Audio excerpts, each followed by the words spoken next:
Madame, Monsieur, bonsoir et bienvenue à cette nouvelle édition de Stratégie, le magazine de l'économie. Ce soir, nous nous intéressons à un marché particulier, un marché qui touche directement au quotidien des consommateurs, celui du bonheur et du bien-être.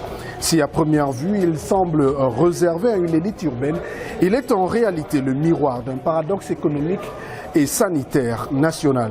Derrière les vitrines des salles de sport et les offres alléchantes en programme minceur et bien-être déroulées à longueur de journée dans les médias et les réseaux sociaux se cache une réalité plus complexe où se côtoient de véritables professionnels et des offres parfois approximatives. Selon les données de l'Organisation mondiale de la santé, environ 5% de la population camerounaise souffre d'obésité, tandis que 35% des Camerounais sont en situation de surpoids. À cela s'ajoutent les maladies métaboliques comme le diabète ou encore l'hypertension dont la prévalence explose dans nos cités. Un contraste entre donc une demande croissante de solutions de santé et l'absence de régulation d'un secteur en plein boom qui soulève une question cruciale. Comment le marché du bien-être peut-il se structurer et devenir un acteur crédible de la santé et de l'économie camerounaise? Entre business florissant et nécessité de santé publique, Stratégie vous plonge au cœur du marché du bien-être et de la forme au Cameroun. Invité grand témoin du mois, Jean-Paul Tchomdou, président fondateur de l'Académie du Bonheur et président en exercice de l'ACPMC, l'Association camerounaise des professionnels du marketing et de la communication. Avec lui, nous décryptons la notion de bien-être et de bonheur comme valeur économique. Tout de suite, le sommaire de Stratégie est déroulé par Jocelyne Zo.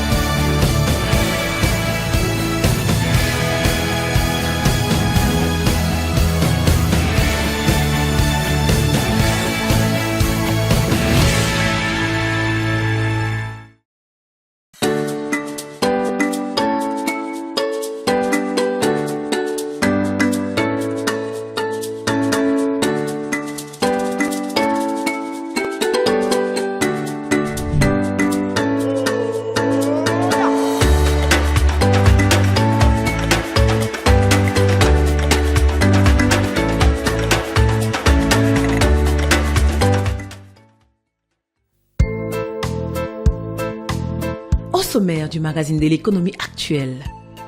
Zoom sur le boom du marché d'été, solutions minceur et salles de sport au Cameroun. Les offres dérivées et les risques sur la santé sont à découvrir dans notre enquête exclusive. Invité grand témoin du mois, Jean-Paul Tchomdou.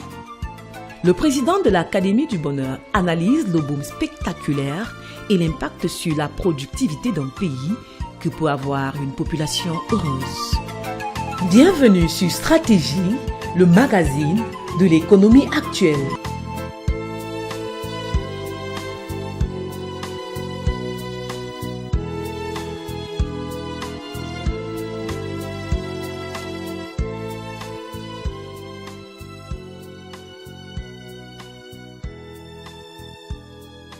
Je vous le disais en introduisant cette édition, notre invité grand témoin du mois est Jean-Paul Tchomdou. Il est le président fondateur de l'Académie du Bonheur et président de la CPMC. Monsieur Jean-Paul Tchomdou, bonsoir. Bonsoir. Bienvenue sur le plateau de Stratégie. Merci de vous installer. Nous sommes ici dans la salle de sport Imo.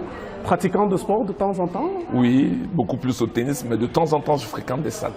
Alors, avec vous, on va parler du bonheur, du bien-être, mais surtout du côté économique, de ces notions qui peuvent paraître subjectives pour les téléspectateurs. La première question que je vais vous poser, comment le bien-être peut-il être considéré comme une notion économique? Vous savez, pendant longtemps, l'on a cru que la richesse se trouvait uniquement dans les matières premières, dans les infrastructures ou encore dans le capital. Mais l'on s'est très vite rendu compte que la première richesse d'un pays réside dans la santé et dans le bien-être de ses populations.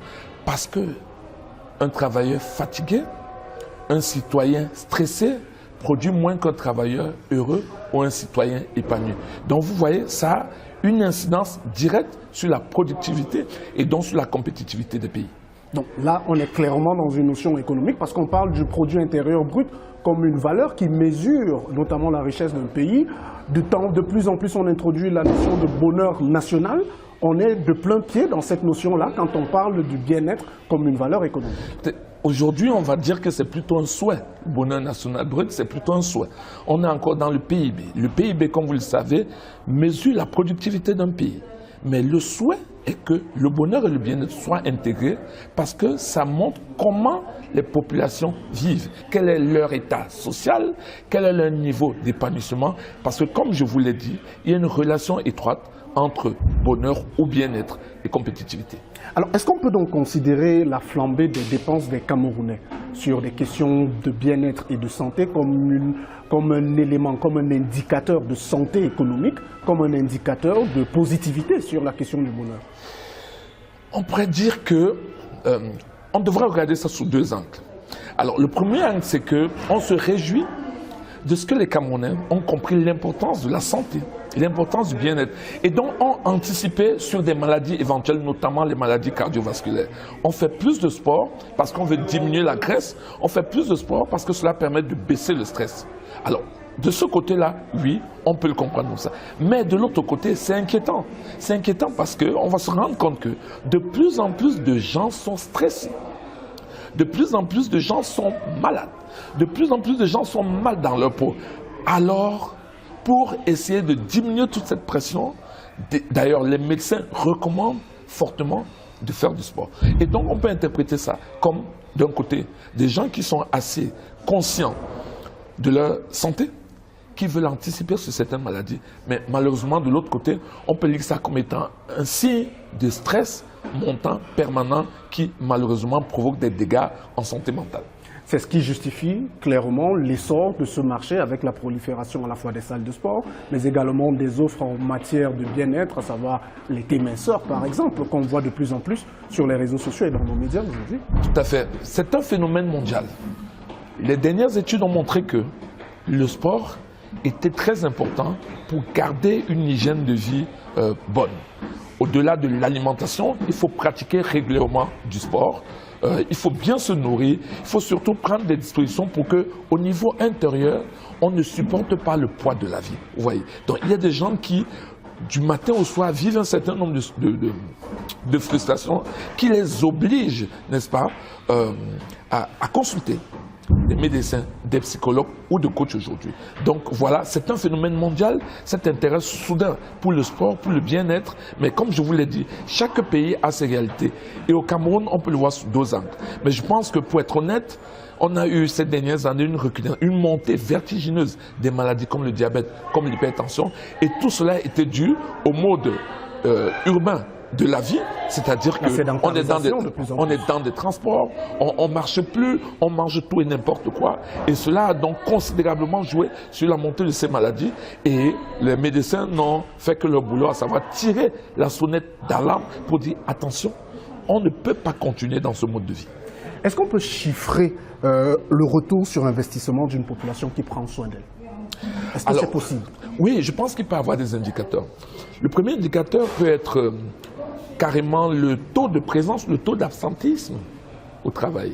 Vous savez, que ce soit dans les petites structures, comme dans les grandes structures, il y a des fois un taux d'absentéisme élevé. Ça passe par des repos maladie qu'on demande à tout va.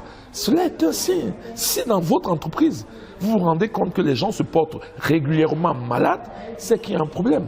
Au niveau de la productivité en elle-même, oui, un employé heureux, ou au minimum un employé bien dans sa tête, va travailler plus et mieux.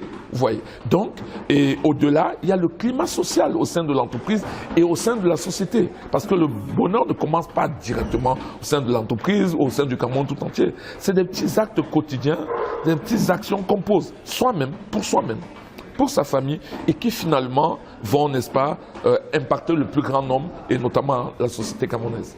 Encore, faut-il avoir les moyens justement pour pouvoir s'entretenir et être heureux? Ça coûte une blinde parfois d'être abonné dans une salle de sport. On le verra dans un reportage que nous avons réalisé pour cette édition de Stratégie.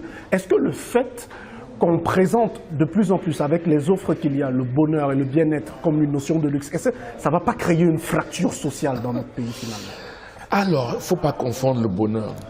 Le bonheur commence par l'intérieur. C'est d'abord un état intérieur qui n'a rien à voir avec le matériel ou avec les aspects extérieurs.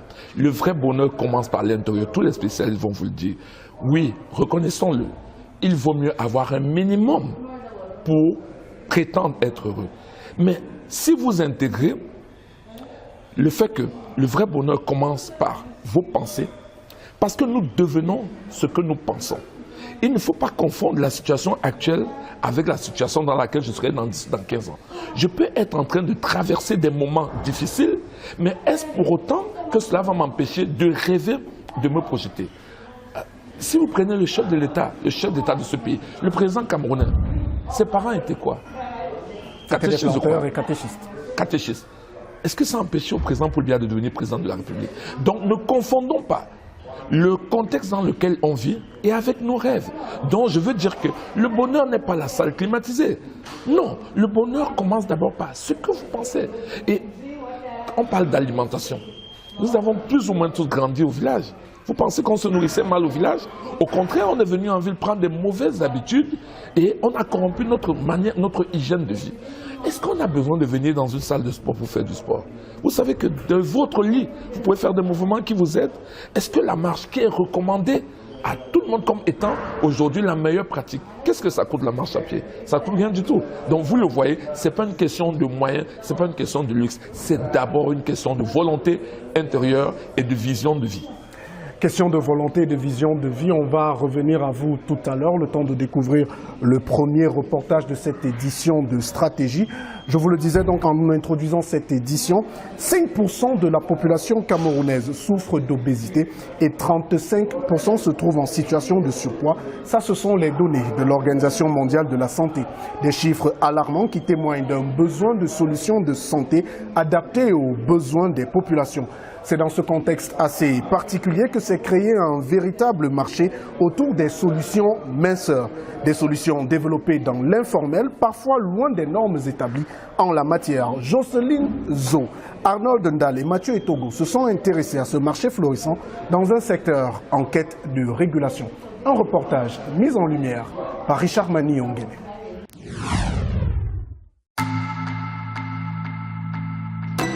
La recherche du bien-être et du bonheur se trouve au centre des préoccupations des hommes de tous bords au quotidien. Une équation pourtant difficile à résoudre lorsque l'on ne se sent pas bien dans sa peau. Ce qui est le cas de 35% de la population camerounaise qui se trouve être en situation de surpoids selon les données de l'OMS. Un problème pour ces hommes et femmes. Mais le malheur des uns faisant le bonheur des autres, cette situation a donné naissance à un vaste marché. Cure détox, salle de sport, programme minceur personnalisé.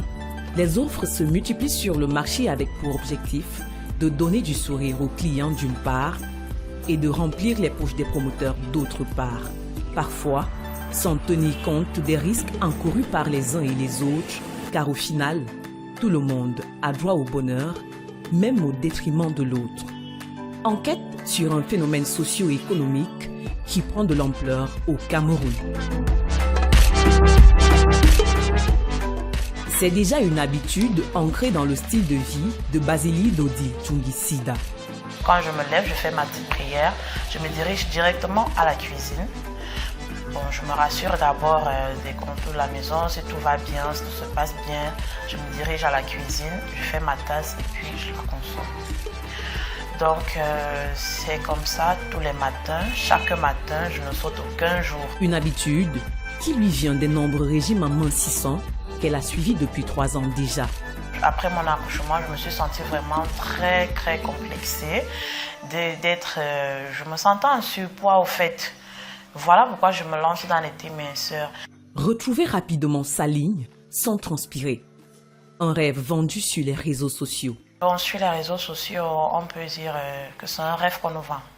C'est un rêve qu'on nous vend sur les réseaux.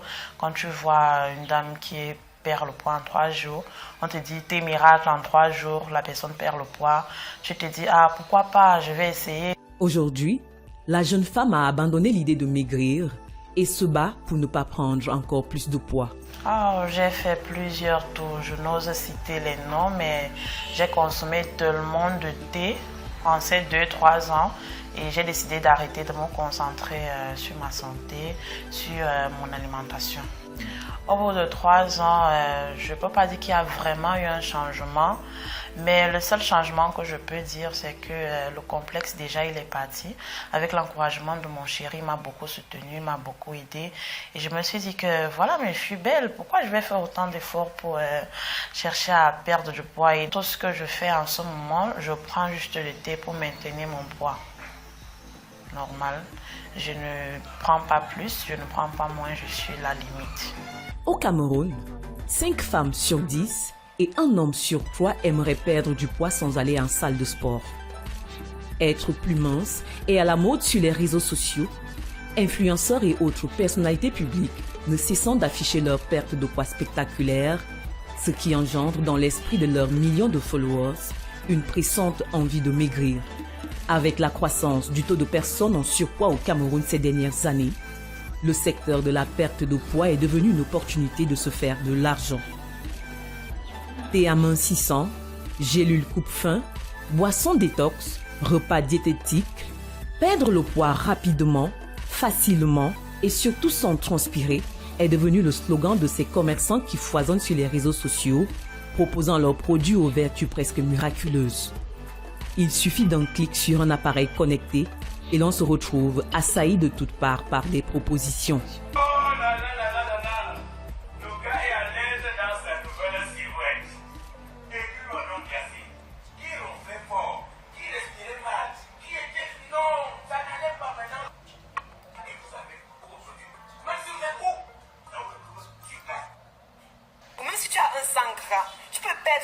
Pour toujours, sans trop d'efforts, sans le sport qui t'essouffle, sans les régimes qui te fatiguent. Tu bois seulement le thé minceur là. Ça va enlever toutes tes graisses, tes cellulites, les doubles mentons. Ça va bien.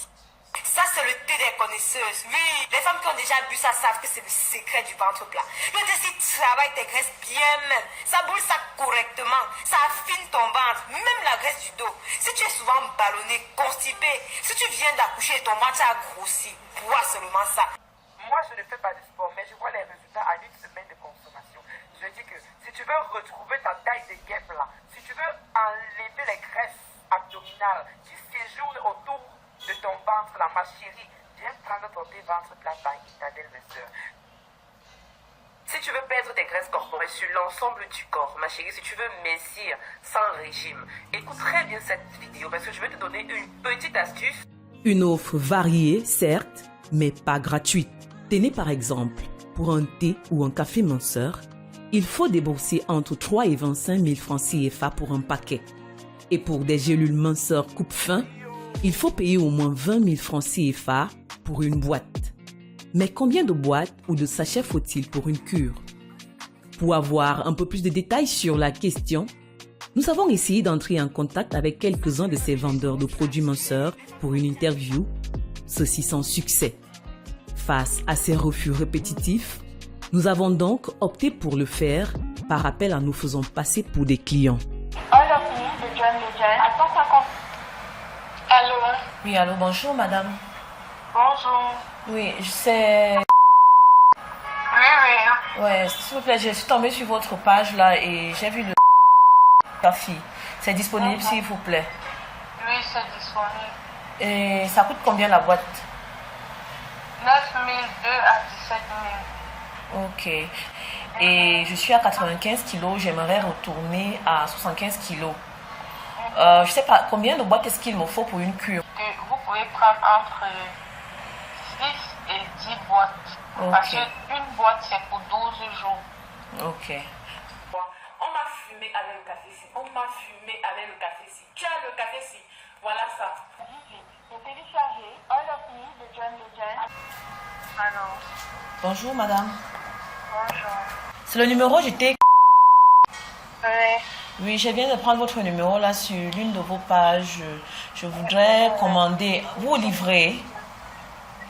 Le thé minceur. Oui, en fait, je voulais même aussi des conseils. Il également le thé ventre plat pour le ventre uniquement. Nous avons aussi les thé café. Si vous voulez sécher rapidement, si vous êtes en surpoids, moi je vais donc vous recommander de prendre plutôt le thé café. Ok. D'accord. Oui. Ça fait sécher rapidement. Comme vous dites, vous êtes à 95, vous voulez quitter de 95 à 75, c'est ça, non? Oui, oui. Ouais, vous prenez donc le thé café. Ok. Le thé coûte combien? Parce que je n'ai pas vu les prix sur la page. C'est 15 000 francs le thé. Oui, et Le thé café. oui, il me faudra à peu près combien de doses pour pouvoir perdre mon poids? Même deux paquets. 2 paquets, Même donc 2 paquets. 30 000 et ça ira. Le paquet contient combien de sachets à l'intérieur? 8. Ok. Et donc, pour perdre 20 kilos à l'aide d'un café minceur, il faut consommer 10 boîtes du produit. Une boîte coûtant 8 000 francs CFA, c'est donc 80 000 francs qu'il faudra dépenser pour une cure complète sans garantie réelle de résultat. Et pour les thés, c'est 2 paquets qu'il faudra au client à raison de 15 000 francs le paquet. Une activité bien fructueuse au vu du nombre d'internautes abonnés à ces boutiques virtuelles. Du virtuel au réel, nous nous sommes rendus dans les locaux AGK Health Zone au quartier Biyemassi à Yaoundé, un cabinet spécialisé dans l'accompagnement des personnes souffrant d'obésité, de surpoids ou de maladies chroniques. Arlette Kenfak en est la promotrice. Doctorante en santé publique option épidémiologique, elle a choisi de ne pas se limiter à la vente de thé en ligne à des internautes que l'on rencontre uniquement lors des livraisons du produit. Chez AGK Health Zone, nous proposons des services de suivi personnalisé sur la perte de poids, comme je disais tout à l'heure. Nous accompagnons également des patients atteints de maladies chroniques, c'est-à-dire le diabète, l'hypertension, les maladies cardiovasculaires et j'en passe. C'est beaucoup plus un suivi personnalisé. Et comme je dis toujours à mes patientes, nous détectons d'abord la cause. Parce que c'est la base en fait de AGK Health Zone. C'est avec cette cause que nous saurons exactement quoi faire. Notre particularité, c'est de détecter la cause. Pourquoi? Parce que plusieurs viennent vers moi, disent que j'ai suivi tel régime alimentaire, ça n'a pas donné. J'ai suivi tel autre régime alimentaire, ça n'a pas donné. Parce que ces personnes ne connaissent vraiment pas la cause de leur poids. Donc chez nous, d'abord, avant d'entamer toute procédure, nous détectons la cause. Mon poids peut être lié peut-être surménage, ou bien au stress, au manque de sommeil, ou lié aux hormones, ou une mauvaise alimentation, ça dépend. Donc ici d'abord, c'est la cause qui nous permet exactement de savoir quoi faire. Un mauvais diagnostic peut donc conduire à une prescription qui n'est pas adaptée au problème du patient et dans ce cas, aggraver la situation initiale, car la prise de poids anormale peut avoir des origines diverses. Ça peut être même lié à un désordre alimentaire. Mais à quel niveau est-ce qu'il y a ce désordre alimentaire? Pour certaines personnes, ça peut être lié au fait qu'elles mangent trop gras ou bien trop de sucreries et tout. En fait, c'est ce scanner en fait qui nous permet de savoir maintenant exactement la cause. Si je m'engage à consommer les thés chaque matin pour la perte de poids, et nous savons que c'est pas tout thé qui est recommandé au marché et tout, bien qui est bon pour la santé. Alors si je me lance simplement comme ça, là, je décide d'aller acheter tel paquet de thé, parce que je veux perdre du poids, je m'engage à consommer. Premièrement, je ne connais pas la composition du thé. Je ne connais même pas certaines personnes qui ne regardent même pas les dates de péremption et tout. Je m'engage juste comme ça. Pourtant, mon problème est lié à autre chose. Du coup, vu que tout ce que nous consommons, il y a toujours des résidus et tout. Les résidus de cet thé-là viendront plutôt pour aggraver ma situation au lieu d'améliorer ma situation. Et je le redis toujours, le thé ne permet pas de perdre du poids. Les thés qu'on dit thé amincissant et tout ça ne fasse, en fait, c'est pas pour la perte de poids. On peut bien dire thé détox, oui. Mais thé perte de poids, non. Je ne recommande pas les thés perte de poids, comme je dis toujours. Pour certaines personnes, ça peut plutôt aggraver leur état de santé. Pour la professionnelle de la santé publique, le surpoids et l'obésité doivent être traités avec beaucoup de sérieux et surtout par des professionnels formés à cet effet. Pour se faire suivre par AGK Health Zone, il faut payer les frais de consultation qui s'élèvent à 5 000 francs, passer un examen au scanner à 30 000 francs et une fois le profil établi, le montant de la prise en charge sera fixé en fonction du cas dont il est question. Si aujourd'hui le cabinet a un certain succès, les débuts n'ont pas été faciles. C'était très difficile de convaincre les dames, vu que c'est plus des dames qui venaient vers moi, c'était très difficile de les convaincre de venir vers nous pour un suivi professionnel sur la perte de poids et tout. Et c'était toujours genre, bon, j'ai déjà concocté mon smoothie, j'ai déjà concocté mon thé, Du coup, nous étions obligés d'accentuer sur la sensibilisation sur les réseaux sociaux, sur l'importance de se faire suivre par un professionnel de santé pour éviter d'aggraver la situation, c'est-à-dire l'état de santé. Donc c'est vrai, c'est un problème qui est toujours là. Plusieurs disent que non, j'ai pas besoin d'un professionnel, je peux le faire de moi, je peux suivre même les vidéos sur les réseaux sociaux et suivre leur programme, tout. Du coup, c'était un peu difficile. Mais au fur et à mesure, les femmes essayent un peu de comprendre et elles viennent. Bon, de plus en plus, je deviens agréablement surprise par le taux de dames qui me contactent pour les services perte de poids et tout ce qui va avec en fait. D'une méthode à une autre, mais avec le même objectif, à savoir accompagner les personnes désirant perdre des kilos en trop, nous sommes allés à la rencontre de Josica au sein de sa structure Nutrition TV by Josie, située à Yaoundé au quartier Anguissa. L'experte en nutrition, biochimiste de formation, option technologie alimentaire en nutrition humaine, avec une certification en nutrition dans un institut basé à New York, est d'avis que dans le processus de la perte de poids, l'alimentation du patient agit à 75% dans la réussite du programme. En réalité, dans un processus de perte de poids, le sport, le thé et tout ce que nous appelons adjuvant intervient à 25% seulement du processus de perte de poids. L'alimentation pèse 75% des efforts. Et en réalité, depuis 15 ans, ce que j'observe depuis 15 années et concrètement, depuis 15 années d'accompagnement, ce que j'observe, c'est que la plupart des personnes de notre communauté qui ont du mal à perdre du poids sont soit des personnes qui ont fait de nombreux régimes à répétition et donc qui ont fragilisé leur métabolisme qui est rentré en mode survie, ce qui fait donc que peu importe les efforts qui vont être fournis, le poids ne baisse pas, au contraire, ils ont plutôt l'impression que le poids ne cesse de monter, même lorsqu'ils réduisent à l'extrême les apports alimentaires. D'où l'importance de revoir ses habitudes alimentaires, non en se privant de manière drastique, mais plutôt en équilibrant les repas. Il est assez challengeant de se retrouver dans un processus de perte de poids efficace si le lundi on mange la banane malaxée, mardi c'est le riz sauce arachide, mercredi c'est le ndolé plantain mignondo, toujours dans des proportions élevées, pire encore si on va répéter le même repas le matin et le soir. Et pourtant, lorsqu'on parle d'un processus de perte de poids où on veut mettre l'accent sur l'alimentation, il n'est pas question de diminuer les quantités et de commencer à lutter contre la faim. Non, il est question maintenant de changer la composition empirique de nos repas en mettant la priorité sur les légumes, mais ici les légumes cuisinés avec très peu de matière grasse. Autrice de 19 ouvrages publiés, dont 14 sur la nutrition tropicale, ça fait plus d'une quinzaine d'années que la nutritionniste installée en France exerce dans l'accompagnement des personnes en surpoids. En 15 ans d'accompagnement, moi ce que j'ai compris, c'est que lorsqu'une personne comprend pourquoi est-ce qu'elle a pris du poids, lorsqu'elle comprend quelles ont été les erreurs alimentaires, en fait, elle développe l'autonomie, elle ne dépend plus d'un coach, elle ne dépend plus d'un comprimé ou d'un thé, et c'est ça qui permet finalement de pouvoir être autonome, de pouvoir avoir le contrôle sur son poids, son alimentation, sa santé en dépit de l'environnement.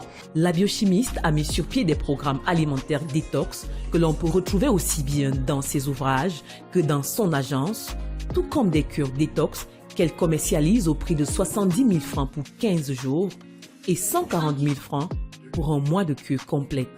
Le marché de la minceur étant en proie à une fluctuation de produits parfois non contrôlés, la prudence est de mise pour les consommateurs. Si dans ce programme-là, on vous propose un thé ou un produit, il est essentiel de vérifier que le produit en question dispose d'une liste d'ingrédients lisible que vous pouvez comprendre. Donc, pas de liste d'ingrédients en chinois si vous parlez français, pas de liste d'ingrédients en arabe si vous ne parlez pas arabe. Il faut une liste d'ingrédients. Il faut également, et ça c'est très important, que le produit qui vous est proposé respecte les normes ISO. Respect des normes ISO, on va avoir respect des normes ISO en fonction de la catégorie du produit et puis également qu'il puisse bénéficier de certifications telles que le GMP Good Manufacturing Practices, etc., etc., etc. Donc, si on vous dit qu'un produit est bio, il faudrait que le commerçant puisse vous présenter le document qui atteste que le produit bio, le produit qui dit être bio l'est véritablement, c'est-à-dire cultivé sans engrais ni pesticides. La sonnette d'alarme est ainsi tirée pour les consommateurs des produits minceurs afin de ne pas se retrouver victimes des travers de ce marché en pleine expansion. La réalité, c'est que le bon thé qui permet de booster la perte de poids, le bon thé qui permet d'accompagner votre démarche minceur, de perdre du poids naturellement, ne vous créera jamais des maux de ventre.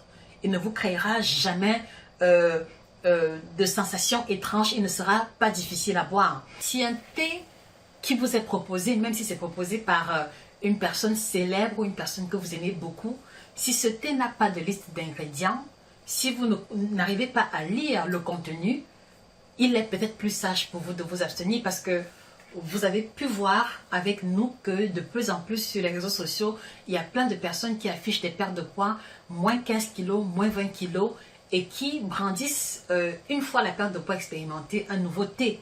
Alors que quelquefois, c'est des méthodes de minceur différentes qu'elles ont expérimentées. Parmi les dérives observées, l'utilisation non contrôlée de certaines molécules prescrites dans le traitement des maladies métaboliques, comme le diabète, que certains ont transformé en solution miracle pour perdre rapidement le poids. C'est le cas de l'Ozempic et du Mounjaro. Je conseille aux dames d'arrêter en fait, complètement, parce que là, elles sont en train de courir un très grand danger. Si vous n'êtes pas diabétique et si ce n'est pas recommandé par un professionnel de la santé, il faudrait éviter. Parce que l'Ozempic est beaucoup plus fait pour des personnes en cas de diabète spécifique. Pas pour tout le monde. Maintenant, toi qui n'es pas diabétique et qui veux perdre du poids, tu t'engages à prendre des produits destinés pour les diabétiques. Et toi, en fait, tu ne te trouves pas dans cette gamme de personnes, tu es en train de t'exposer davantage en fait, dans des cas de maladie. Pourquoi? Parce que l'Ozempic vient pour baisser la glycémie. Toi, maintenant, qui as une taux de glycémie normale, qui t'engage à prendre l'Ozempic, c'est pour faire quoi? Pour tomber en hypo ou bien dans le coma. Donc, en fait, je veux recommander aux femmes d'arrêter complètement avec tous ces... En fait, nettoyer leur cerveau lorsqu'il s'agit de ces choses-là. Parce qu'elles sont déjà cadrées, genre, je vais prendre Ozempic. Elles s'en foutent, en fait, de tout ce qu'on offre comme suivi nutritionnel et tout. Elles ont dit que je vais prendre Ozempic, je vais prendre Mounjaro, je vais, ça va m'aider à perdre du poids et tout. Sans savoir qu'elles sont en train de s'exposer à des situations d'hypoglycémie. Le bien-être et le bonheur dépendent aussi de la santé. Il est donc recommandé de se référer aux professionnels afin de ne pas se retrouver dans de fâcheuses situations, comme cette jeune fille décédée lors d'une opération de chirurgie esthétique clandestine dans la ville de Baham en 2023, ou encore ces 3 adolescentes conduites aux urgences dans la ville de Bafia en 2022 après s'être injectées du cube magie afin de donner plus de volume à leur postérieur. Alors, tout le monde a droit au bonheur, oui, mais à quel prix? Retour sur le plateau de stratégie avec notre invité grand témoin du mois, Jean-Paul Tchondou, qui est le président fondateur de l'Académie du Bonheur. Il est par ailleurs président de l'ACPMC, l'Association camerounaise des professionnels du marketing et de la communication. Jean-Paul Tchondou, on vient de le voir dans le reportage, les solutions minceurs, ça pullule, il y en a beaucoup en fonction des porte-monnaies des uns et des autres, du pouvoir d'achat, mais seulement, c'est pas sans risque. Il y a beaucoup de dérives et beaucoup de risques derrière. Malheureusement, c'est le cas. Et on a même enregistré des drames. Je pense qu'il est temps que l'État s'intéresse à ce secteur pour mieux le réguler. Ça pourrait déjà démarrer par des professionnels qui se mettent ensemble pour créer un phénomène d'autorégulation. Comme l'État ne sait pas tout, comme parfois les populations sont en avance sur l'État, il vaut mieux que les professionnels sérieux se mettent ensemble pour édicter un certain nombre de règles. Vous voyez, aujourd'hui, vous avez tout un tas de secteurs qui sont régulés, même le secteur de la publicité est régulé, avec une loi qui permet aux professionnels d'observer, de respecter un certain nombre de contraintes. Donc, comme je vous le disais de manière pratique, en attendant que l'État légifère ou que l'État régule, les professionnels sérieux du secteur devraient se mettre ensemble pour créer un minimum de pratiques de déontologie professionnelle. Aujourd'hui, nous avons le sentiment que tous les produits minceurs, ventre plat et consorts sont vendus partout, dans les rues, en pharmacie, sans que la mise sur le marché de ces produits n'ait obéi au minimum de règles. Oui. Voilà. Et donc ça, c'est dommage.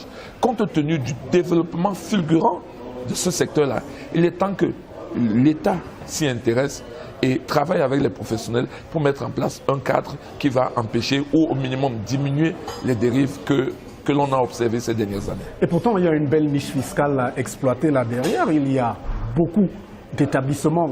Certains évoluent encore beaucoup plus dans l'informel, sont cachés dans les valises et dans les mallettes, mais il y en a qui sont établis et qui sont reconnus.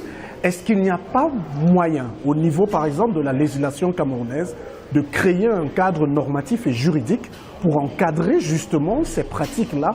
On connaît au niveau par exemple des solutions de compléments alimentaires, c'est très strict, c'est encadré, c'est juridiquement carré, mais au niveau des thés minceurs, c'est un peu, on va dire, le no man's land pour l'instant. Écoutez, vous savez que l'administration fiscale a tous les outils, a tous les armes, même mieux placés que nous pour savoir quel secteur taxer ou pas. Oui, vous avez raison. Tout secteur économique qui se développe doit être capable d'apporter sa contribution à la production de la richesse. Donc voilà également un secteur qui de plus en plus se développe ces dernières années.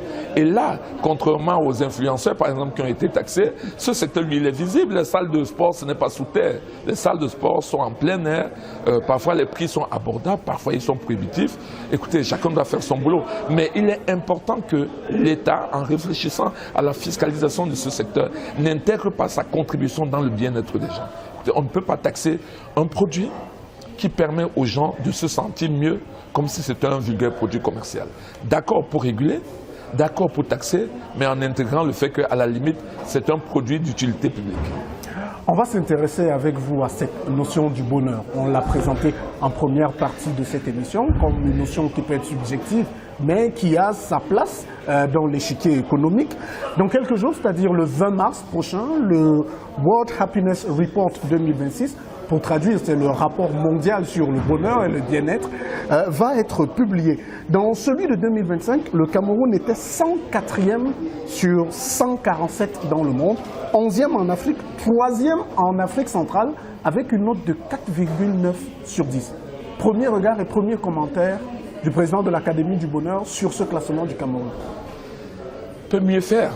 Vous voyez que nous sommes très mal classés parce qu'on a le sentiment que le bonheur ne fait pas partie de nos préoccupations.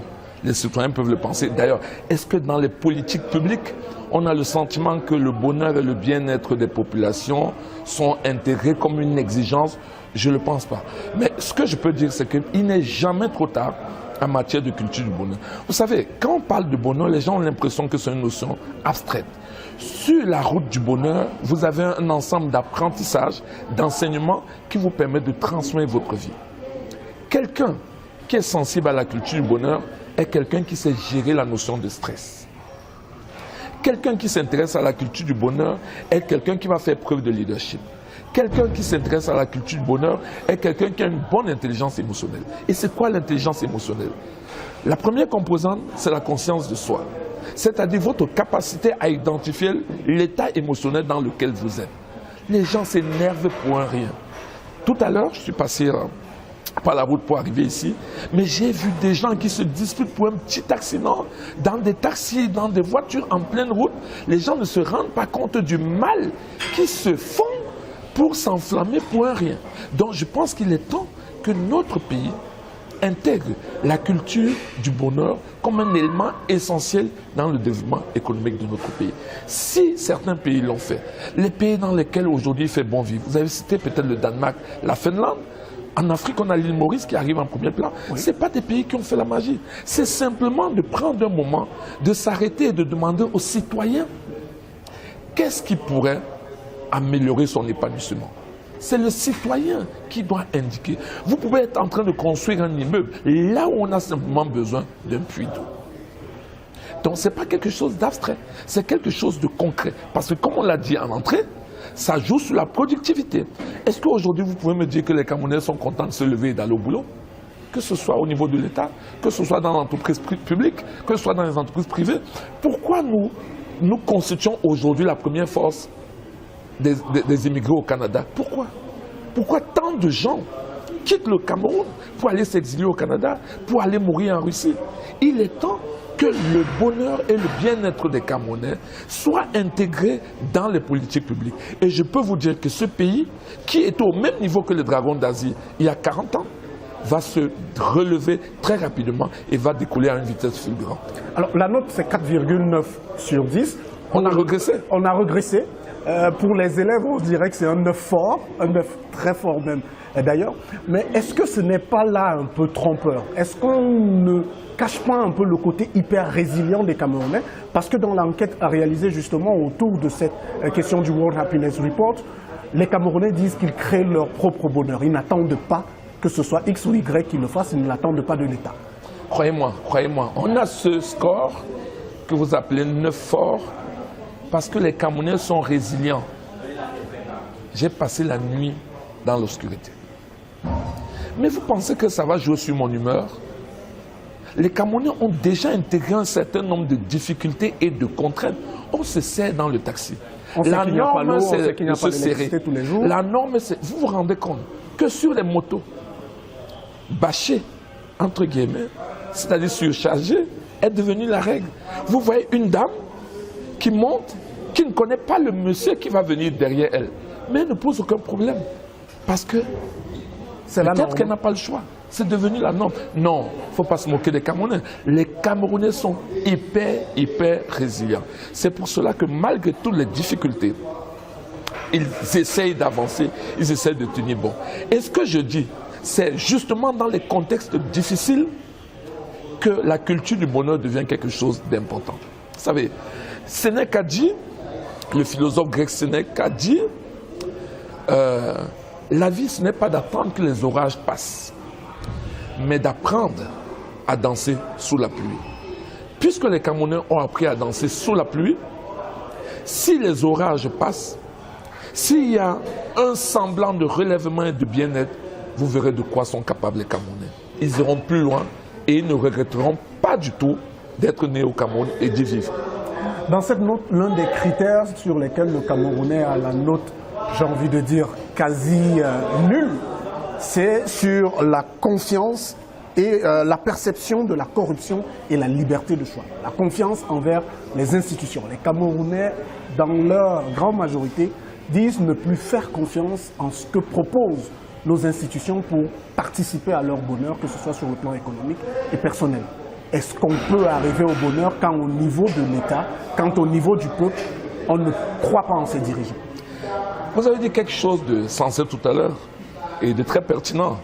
Vous l'avez dit, les Camerounais créent leur propre bonheur. Ça veut dire qu'on ne doit pas rester dans une posture d'attente que le gouvernement change ci et ça.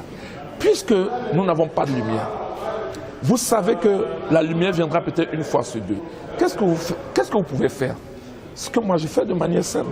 Je me rassure que mes téléphones sont chargés. Je me rassure que j'ai des vivres pas très fragiles. Je vous donne des manières simples. J'ai un powerbank par exemple. De vivre parce que le contexte il est là. Il s'impose à nous. Qu'est-ce que vous allez faire quand vous n'avez pas de lumière? Vous avez beau crier du matin au soir et nous on va vous dire qu'il y a des problèmes à son Lolo, il y a des problèmes à son Naga. Donc les Camerounais sont invités à savoir que le bonheur commence par l'établissement de la vision de ma vie. Qu'est-ce que je veux faire dans ma vie? Même si aujourd'hui je suis au point A, mon objectif est d'arriver au point F, je vais y travailler. Comment j'ai réussi à contourner, à éviter ou à diminuer les difficultés qui se posent à moi? Parce que si vous attendez l'État, l'État ne peut pas tout faire même s'il avait la volonté. Nulle part, l'État ne fait tout. Sinon, dans des pays, les grands pays, tout le monde serait heureux. Malheureusement, quand bien même l'État va vous offrir le minimum, si à l'intérieur de vous, vous n'êtes pas bien, vous ne serez pas bien. Parce que l'État ne va que vous offrir du matériel. Okay? L'État va vous offrir un certain nombre de conditions. Mais l'État ne va pas venir réguler les relations ou les rapports que vous avez avec vous-même, avec votre épouse, avec vos enfants ou avec votre supérieur hiérarchique. Ce qui veut dire que votre part de travail dans votre propre bonheur dépasse celui de l'État. Donc votre part devrait être au minimum dans les 70-80% et la part de l'État peut-être dans les 20%. J'ai envie de poser cette question. On a le président de l'Académie du Bonheur. C'est une question triviale que tous les Camerounais vous poseraient directement. L'argent fait-il le bonheur? Le confort participe au bonheur? Alors, ce n'est pas une question à laquelle on peut répondre oui ou non. Ok? On peut dire les deux. Les femmes ont l'habitude de nous dire il vaut mieux pleurer avec 5 milliards que pleurer dans la pauvreté. On pleure mieux à Dubaï qu'à Yaoundé, par exemple. Il vaut mieux avoir de l'argent pour se soigner que ne pas en avoir du tout. Mais à peine on vous dira des noms de soignés d'ailleurs, en plus comme pour dire on ne soigne pas la mort. Donc, même les milliardaires décèdent. Et ce qui est curieux, le plus haut niveau de stress, c'est chez les milliardaires. C'est chez les plus riches. C'est prouvé. Alors que vous avez moins de suicides chez les plus pauvres. Vous avez moins de stress et de dépression chez les plus pauvres. Je vous dis, c'est prouvé. Ça veut dire peut-être parce que le pauvre, lui, il a intégré qu'il doit se battre pour vivre et que le riche, lui, n'en a plus besoin. C'est une question de mindset. Un riche est un homme qui se lève chaque matin avec dans sa tête le cours de la bourse. Comment mon entreprise, mes entreprises, comment ma fortune va se comporter au cours de la bourse?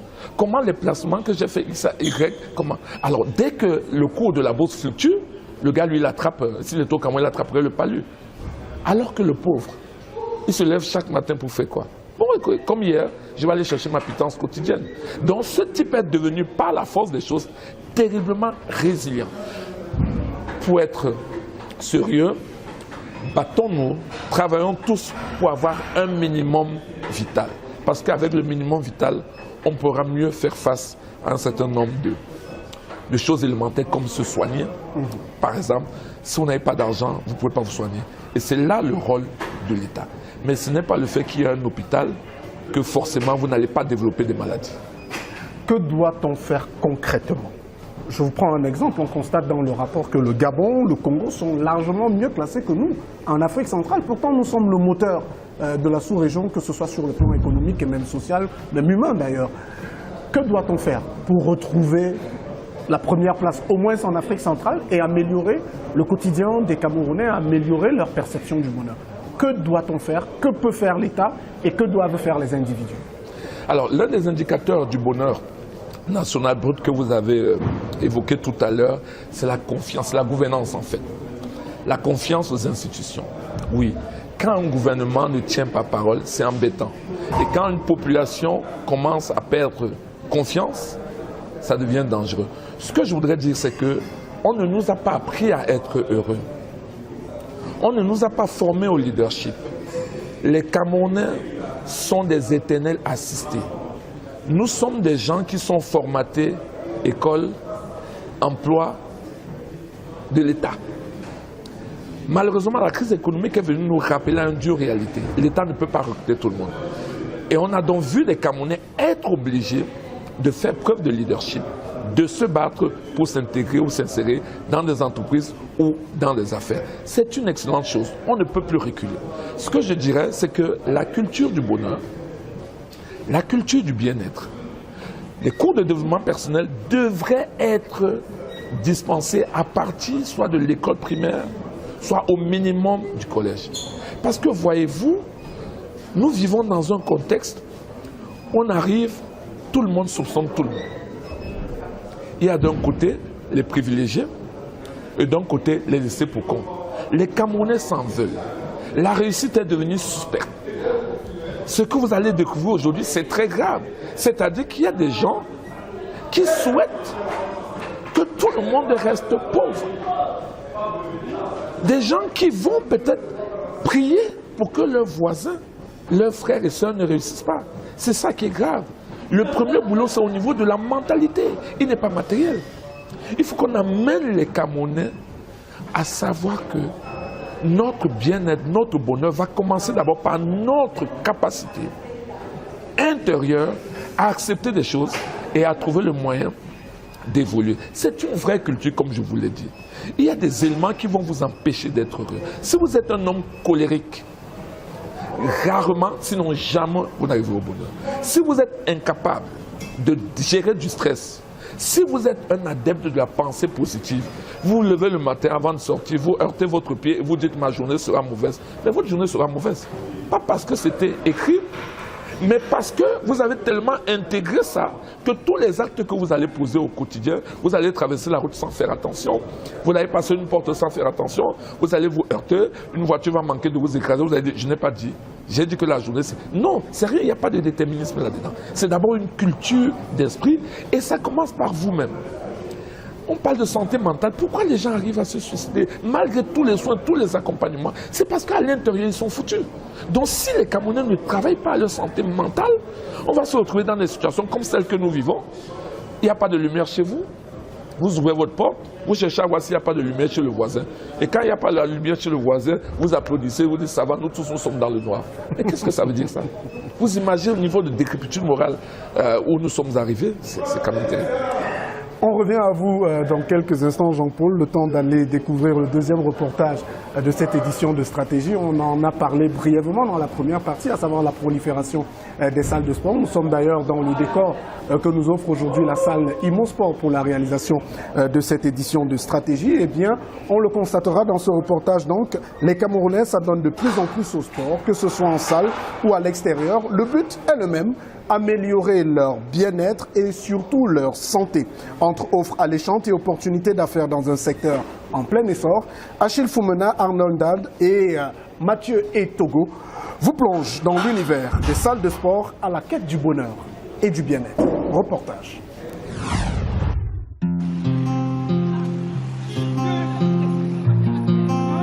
Dans la ville de Yaoundé, le culte du sport n'est plus une simple tendance.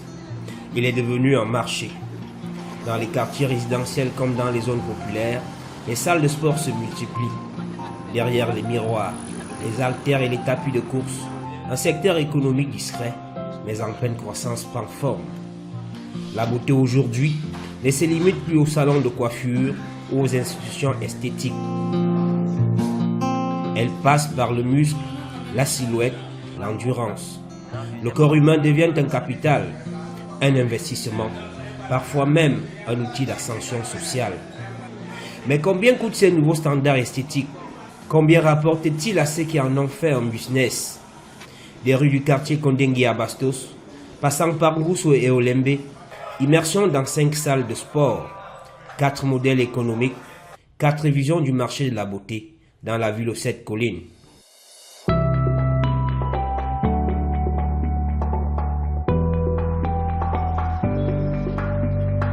Ici, le quartier Olembe, arrondissement de Yaoundé 1er, à peine 1 km du stade qui a abrité la CAN 2021, dans une zone en plein développement, au sein du complexe Oasis, émerge le club de fitness Planète Sport. L'offre est récente et l'idée d'entreprise est une réponse à un besoin local. Parce que nous avons déjà un souci quotidien qui est le bien-être. Déjà. Et on s'est rendu compte qu'en pratiquant du sport, on maintient la santé au top. Alors, raison pour laquelle c'est une structure en général qui a sollicité mettre une salle de sport pour le bien-être de tous. Investissement de départ modeste, 3 tapis de marche, vélo elliptique, robot à dos, robot multifonction. La structure s'effraie progressivement en bout de chemin dans un marché en pleine expansion dans la cité capitale. Ce qui concerne le sport est coûteux. Déjà avec soi-même, le simple fait de s'alimenter est coûteux. Si déjà avec soi-même elle est coûteux, combien de fois les machines qui nous permettent d'avoir un rendement au quotidien? Pour attirer la clientèle, les tarifs sont compétitifs. Les promotions fréquentes, le bouche à oreille joue un rôle essentiel. Séance à la carte 2000 francs CFA, inscription 5000, abonnement mensuel 10 000 francs. Le modèle économique repose sur la croissance progressive. Augmenter le nombre d'abonnés, stabiliser les recettes, amortir l'investissement initial. Ouvert de lundi à dimanche entre 6h30 et 20h, la salle compte à ce jour environ 200 abonnés dont la régularité est fluctuante. À tout casser, on pourrait estimer à 50 le nombre d'abonnés réguliers pour un revenu mensuel à hauteur de 500 000 francs, soit un chiffre annuel minimal de 6 millions de francs CFA. À Olembe, le fitness accompagne l'expansion du quartier. La beauté sur la dynamique immobilière et démographique. Mais dans les quartiers plus populaires, la logique est encore différente.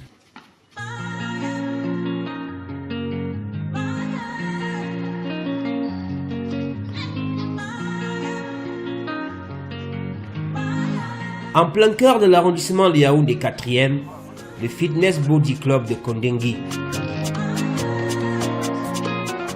Espace cardio training, station musculation multifonction, poste pour abdominaux, effectifs conséquents. On a fait un pas en avant, mais les tarifs restent les mêmes. Principal attrait, le robot multifonction. C'est l'appareil le plus complet parce qu'il vous permet de travailler tous les membres du corps en même temps. Vous avez là le haut du corps, vous avez le bas du corps. Donc, on appelle généralement dans le jargon du sport la partie supérieure. Alors, lui, il travaille tout.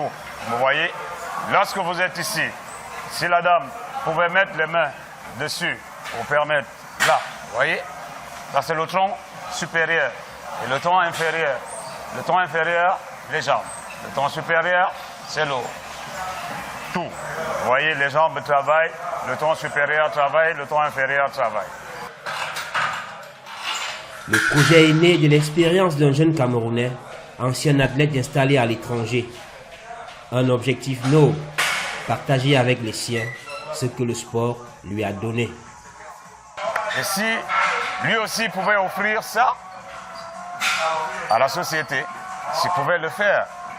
Du coup, il s'est lancé, il a eu l'aide de, je dirais, le coordonnateur général aussi, aujourd'hui, qui est coordonnateur général aujourd'hui, qui était un fruit de l'INGS. Et il s'est retrouvé. Ils ont élaboré un plan et du coup, ils se sont lancés. C'est un sport de remise en forme, ça nous permet d'améliorer le capital santé. Séance à la carte 1000 francs, abonnement pour 14 séances mensuelles à 10 000 francs, package illimité à 20 000 francs CFA. 4 coachs se relaient sous la supervision d'un coach de salle. Footballeur professionnel reconverti, Rodrigue Batum s'est trouvé une nouvelle passion. Le rôle du coach de salle est simple. En fait, je le trouve simple. Parce que je suis là, je dois vérifier à chaque moment, à chaque fois qu'il y a un adhérent sur une machine, par exemple. S'il ne fait pas bien le mouvement, je dois me rapprocher de lui. Et il y a certains adhérents qui arrivent, voilà, ils ne savent pas ce qu'ils ont fait. Je me rapproche vers eux pour les orienter sur ce qu'ils veulent travailler en fonction de leurs objectifs déjà d'abord. Parce que quand un adhérent arrive déjà, il me donne ses objectifs à atteindre en fonction de ce qu'il m'a dit. Je dois l'accompagner sur chaque atelier qui nécessite le travail qu'il doit faire. J'étais footballeur. Oui, j'étais footballeur professionnel. J'ai joué en première division dans le championnat camerounais. Je suis champion du Cameroun et vice-champion du Cameroun avec UMS de Lune et Stade Rennais de Milan. Donc, n'eût été les blessures qui m'ont fait arrêter le foot et j'ai viré dans le fitness. Donc, c'est ce qui fait en sorte que je me retrouve dans la salle de sport aujourd'hui. Ça n'a pas été difficile parce que déjà j'avais le soutien de mon aîné que j'ai trouvé en salle, Joseph. Du coup, ça n'a pas été facile. Déjà, la salle de sport, je la faisais pendant que j'étais footballeur. Je venais en salle, nous venions avec des coachs. Donc, du coup, ça n'a pas été trop compliqué.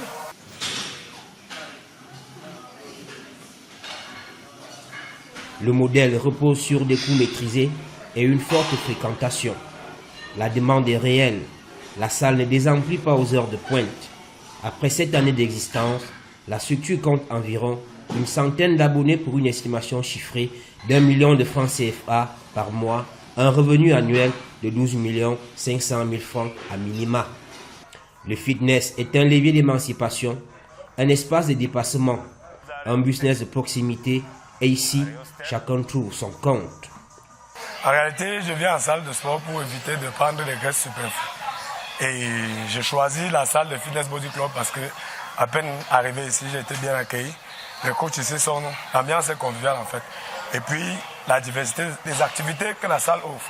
Parce qu'en dehors du sport proprement dit, on a les randonnées, il y a des activités comme la natation qui permettent vraiment de venir se déstresser totalement. Je suis abonné ici depuis presque 3 ans. Ça se voit, les résultats sont là. Dolembe à Kondengi, le marché de la beauté dans la ville de Yaoundé révèle une réalité claire. Le fitness est devenu un secteur économique en cours de structuration.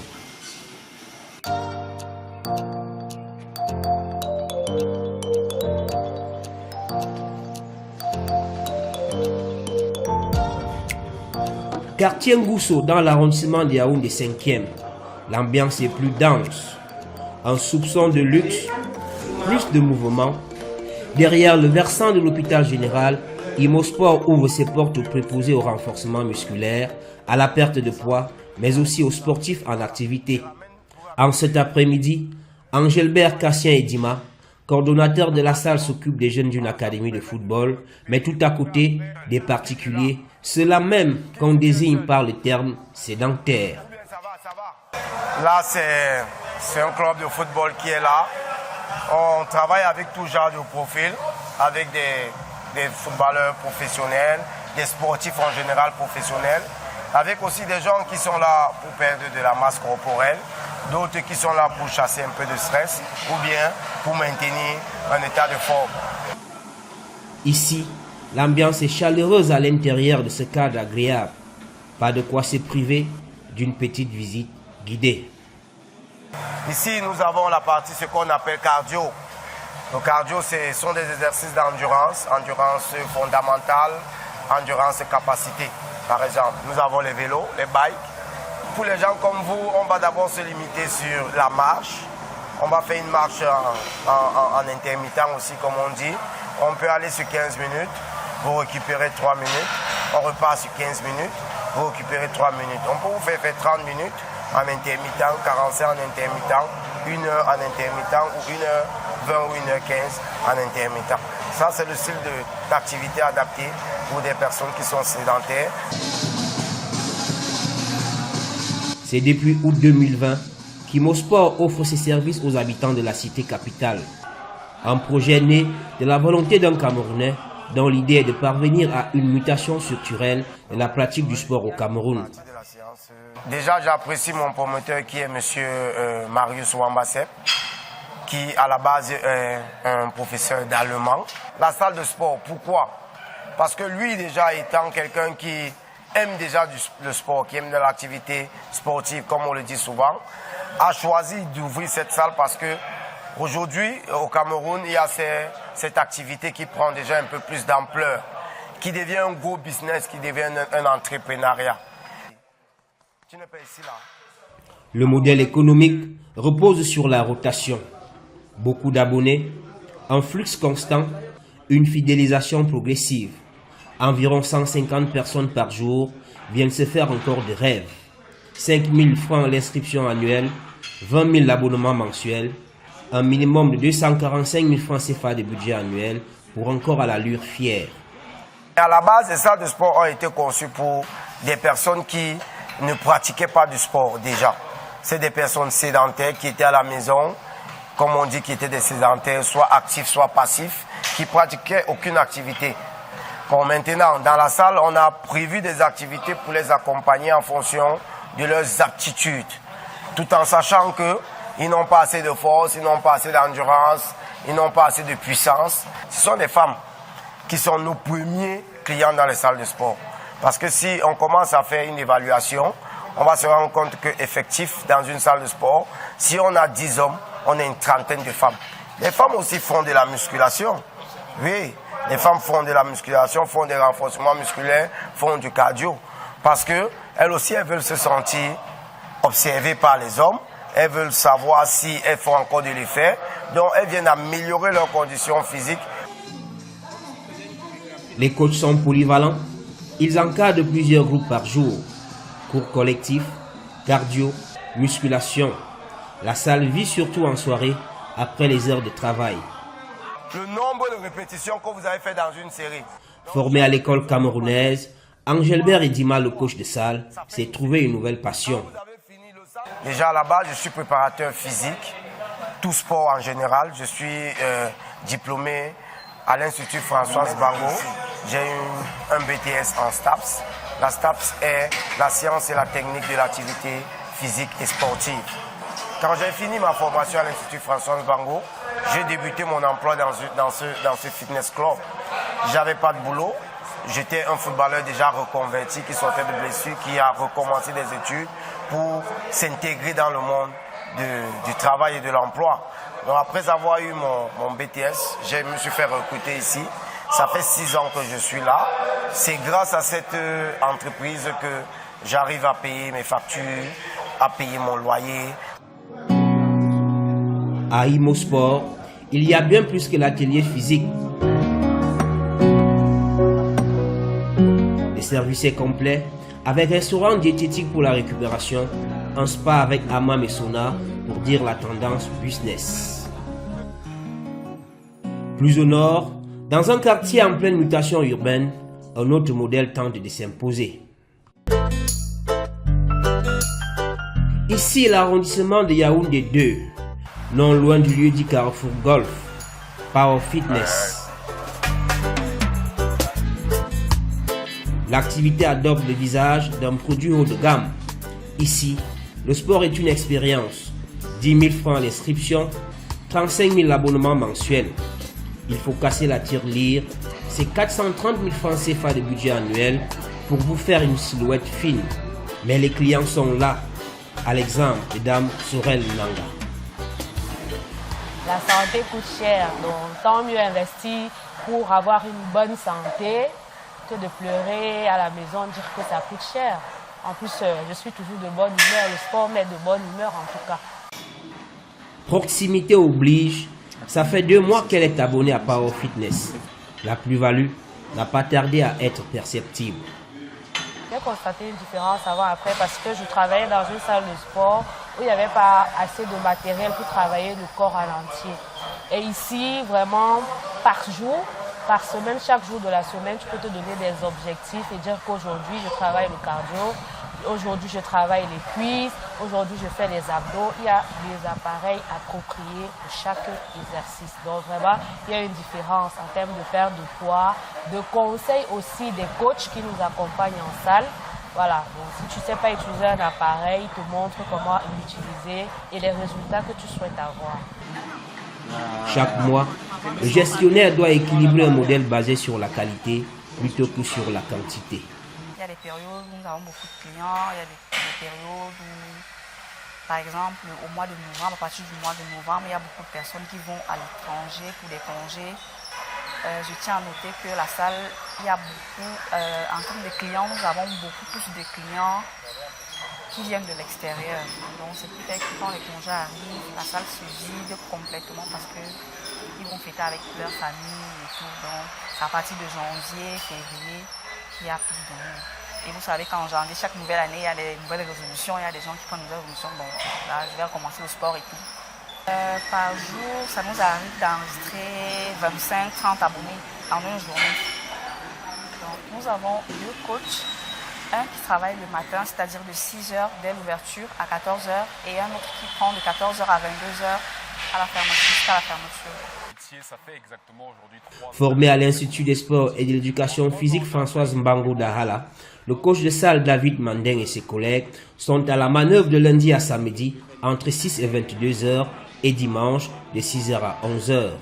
Pour ceux qui veulent perdre du poids, nous leur conseillons majoritairement de faire de la musculation. Pourquoi? Parce que quand tu fais de la musculation, ça travaille les muscles et ça va éliminer par exemple la graisse. Les femmes qui veulent majoritairement venir en salle de sport, on a remarqué, elles veulent travailler aussi les fesses, par exemple, elles veulent avoir une belle sculpture, une belle silhouette, donc elles peuvent se sentir à l'aise dans cette salle de sport. Ici, la beauté est un investissement assumé.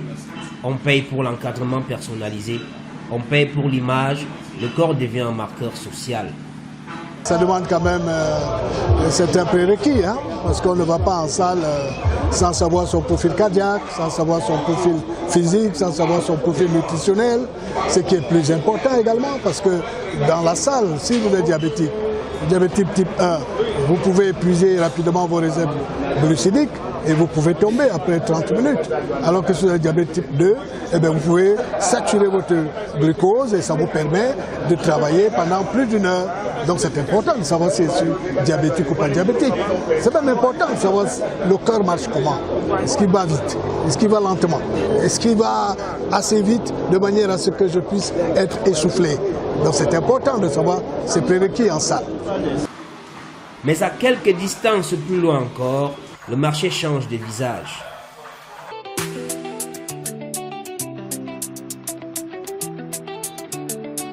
Nous ne quittons pas l'arrondissement de Yaoundé 2, à un peu plus d'une centaine de mètres longeant l'avenue présidentielle.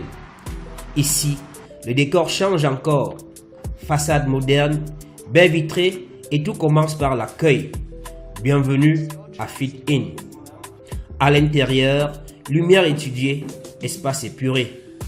Coffee et meeting room, hammam et sauna, salle pour accueillir les tout petits.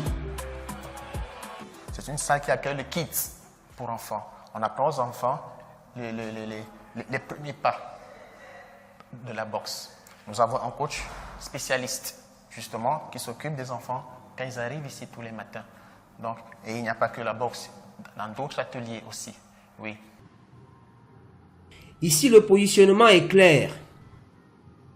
Haut de gamme assumé, l'embellie corporelle s'écrit en 2 C, confidentialité et confort. Nous avons une clientèle internationale. Donc les musiques aussi sont quelque chose de... La musique aussi est quelque chose qui est vraiment trié. Parce qu'il faut faire plaisir à tout le monde. Vous voyez? Donc la musique, elle est de chez nous et elle est aussi d'ailleurs. Pour que tout le monde puisse se sentir à l'aise pendant qu'il fait sport. Et voici alors la salle de sport. Zone fonctionnelle marquée, salle d'aérobie modulable, machine dernier cri. Vous voyez, ce sont des machines d'une certaine génération, ouais, avoir les dernières générations, mais des plus simples. Parce qu'ici, là, nous misons sur la simplicité. Nous ne sommes pas là pour faire du paraître, du gros tapage et tout, mais avec des machines aussi simples, ça permet justement à nos différents membres de pouvoir travailler de la façon la plus simple possible. Avec aussi cette vue unique que notre structure offre. Vous voyez, là, on a l'impression vraiment de ne pas être sur place. Vous voyez, en regardant la nature, des personnes qui montent et qui descendent, ça donne le côté panoramique, apporte aussi un plus justement à l'utilisation de cette machine. On peut dire aussi que la position des machines dans une salle de gym est très importante. Elle a tout son sens. Ici se trouve surtout ce que difficilement on voit ailleurs. Qualité assurée pour un service premium. Tapis de course haut de gamme avec levier de sécurité. C'est comme une sorte de ceinture de sécurité. Ouais, c'est un frein, comme un frein à main, comme dans nos véhicules.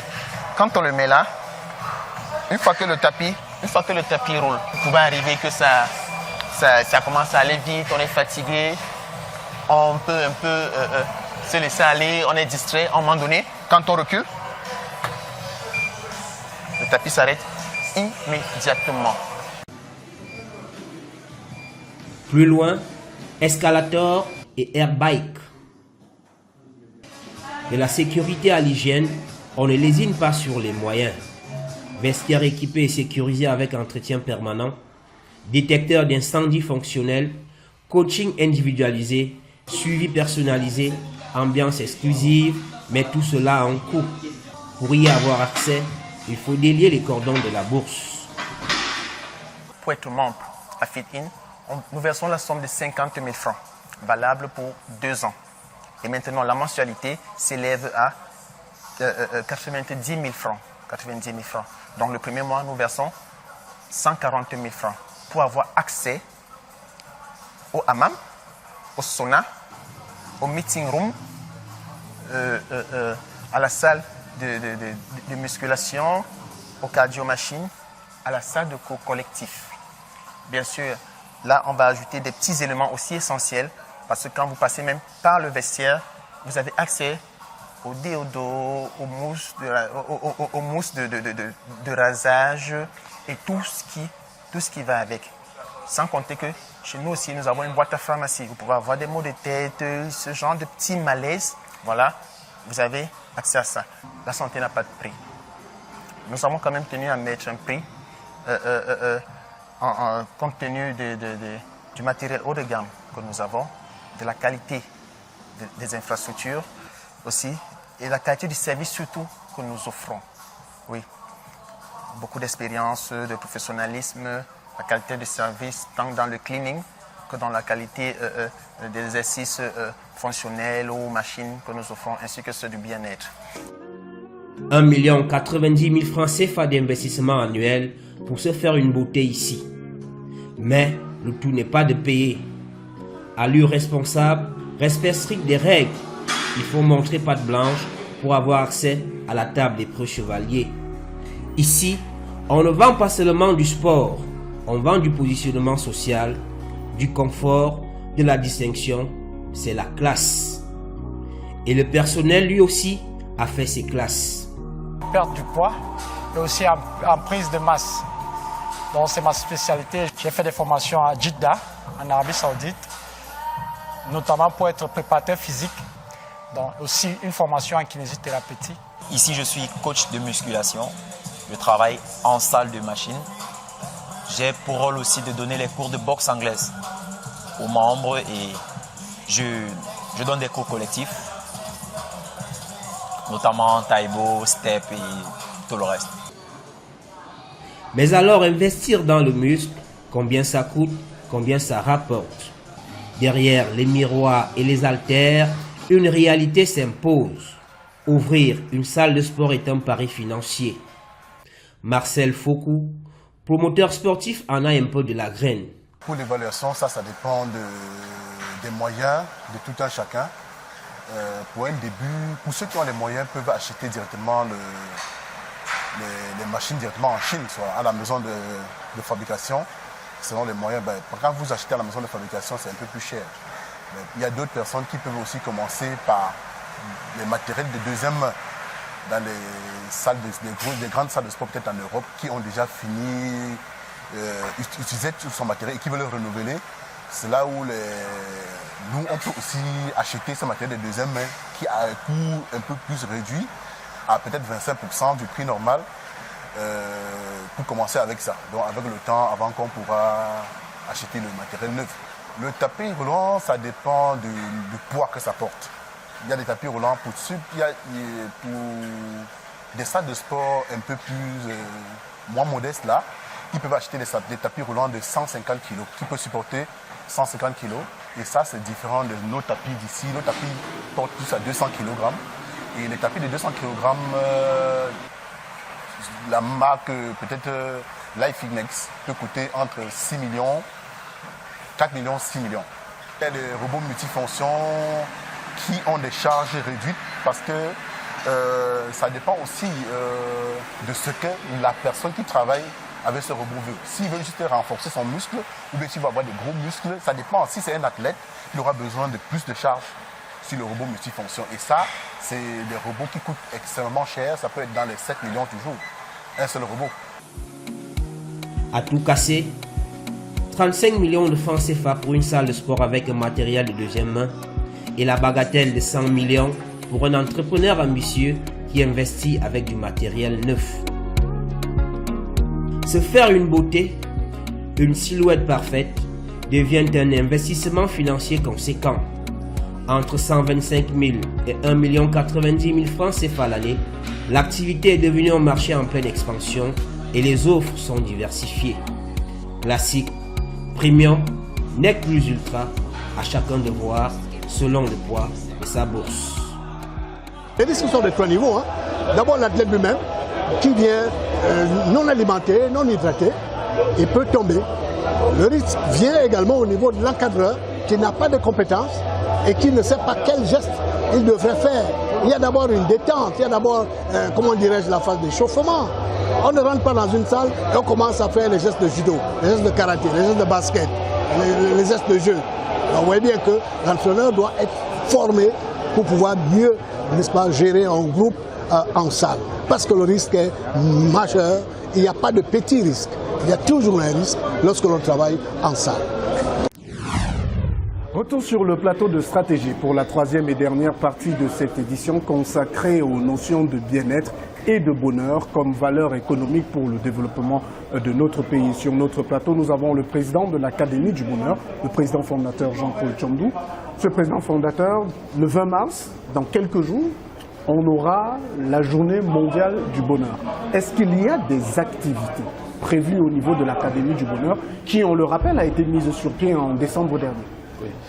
Merci de nous donner l'opportunité de présenter l'Académie. L'Académie du bonheur, c'est un regroupement de personnes intéressées par la culture du bonheur parce que nous nous sommes simplement rendus compte qu'au quotidien, nous passons à côté des choses tellement merveilleuses simplement parce que notre mindset ne nous a pas préparés à ces choses-là. Vous voyez, il y a des gens qui préfèrent voir le verre à moitié vide qu'à moitié plein. Il y a des gens qui préfèrent développer la pensée négative que la pensée positive. Et bien simplement parce que ça nous laisse dans notre zone de confort. On préfère accuser les grands-parents, accuser les amis, accuser les frères, accuser les oncles, que de se remettre en question. Eh bien, nous sommes un regroupement de gens qui ont décidé de prendre leur bonheur en main parce que nous sommes entourés de gens dont nous pouvons penser qu'ils ont tout pour être heureux, mais qui passent leur temps à se plaindre. Et se plaindre n'est pas vivre. Alors on a décidé, puisque déjà individuellement nous nous sentons mieux, nous pensons que nous sommes épanouis, nous pensons que nous prenons les choses du bon côté, nous nous sommes dit, il est de notre responsabilité de partager avec le maximum de personnes possible notre manière de voir la vie.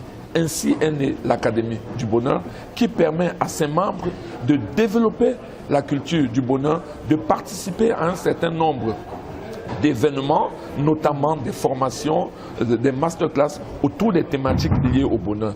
Je peux vous dire que nous avons un groupe WhatsApp de près de 600 personnes qui est complètement animé. Il suffit de faire 1 heure, vous allez retrouver 200, 400, 500 messages pour le plus grand bonheur de ses membres. Et je me réjouis vraiment de tout l'intérêt que les gens continuent à porter à l'Académie. Alors, pour répondre à la question de la journée mondiale du bonheur, nous sommes très heureux de constater que les Nations Unies ont décidé d'une journée mondiale du bonheur. C'est-à-dire qu'il y a des gens qui, à un moment, se sont dit l'être humain compte. Son bien-être et son bonheur comptent. Alors, on va lui dédier toute une journée. Et la date du 20 mars a été retenue. Au niveau de l'Académie du bonheur, nous avons un ensemble d'activités qui ont été prévues. Nous avons lancé il y a quelques semaines une newsletter. Nous sommes au 3e volume 3. Donc la semaine prochaine, ça fera 1 mois. Nous allons lancer une newsletter mensuelle qui sera plus dense. Nous allons faire des tribunes dans des journaux, nous allons faire des plateaux télé et radio pour continuer à sensibiliser les populations camerounaises de la nécessité à s'intéresser aux questions du bonheur. La question du bonheur, ce n'est pas la finalité, le fait qu'on voit quelqu'un qui sursaute, quelqu'un qui est content, quelqu'un qui rigole, non. C'est parce que si vous intégrez la culture du bonheur dans votre vie, vous allez sensiblement l'améliorer parce que vous aurez une meilleure résistance au stress, par exemple, vous aurez une meilleure gestion de votre intelligence émotionnelle, ce qui va améliorer considérablement le rapport que vous avez aux autres. Donc c'est une date que nous attendons et nous espérons que pour la première fois au Cameroun, le public sera attentif, sensibilisé à la notion du bonheur parce que comme vous le savez, tout le monde a droit au bonheur. C'est quoi le meilleur moyen pour un Camerounais d'être heureux? Vous, qu'est-ce qui vous rend heureux, vous, lorsque vous vous réveillez le matin? Ce qui me rend heureux, la première chose, c'est que je me touche, tiens, je suis en vie. Tiens, je suis en vie. Mais il y en a qui ne sont plus là, qui sont partis la veille, qui vont partir le matin. Première chose. Deuxième chose, je ne peux pas comprendre qu'un pays aussi croyant que le Cameroun perde parfois la foi au bonheur.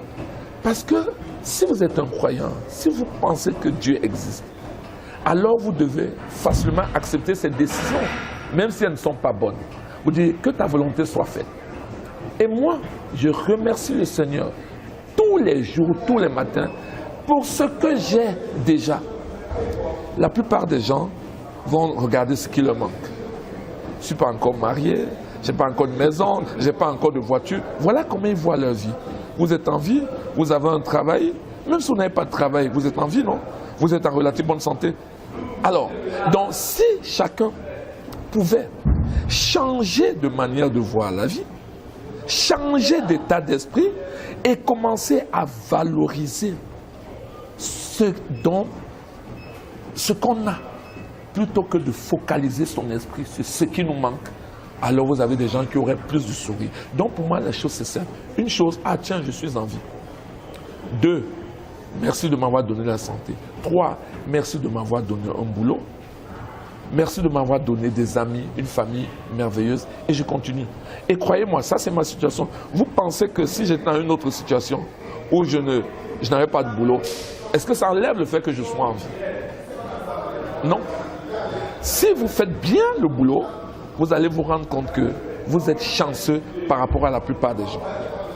Est-ce que c'est ça le message de l'Académie du Bonheur finalement? Parce qu'on va terminer par là. Quel est le message que vous adressez aux Camerounais, aux populations, en cette veille de la célébration de la Journée mondiale du bonheur? Je vais adresser un message simple. Le bonheur est une chose atteignable. Tout le monde a droit au bonheur. Mais à condition que vous travaillez pour être heureux. Et je vous l'ai dit, ça commence par l'intérieur.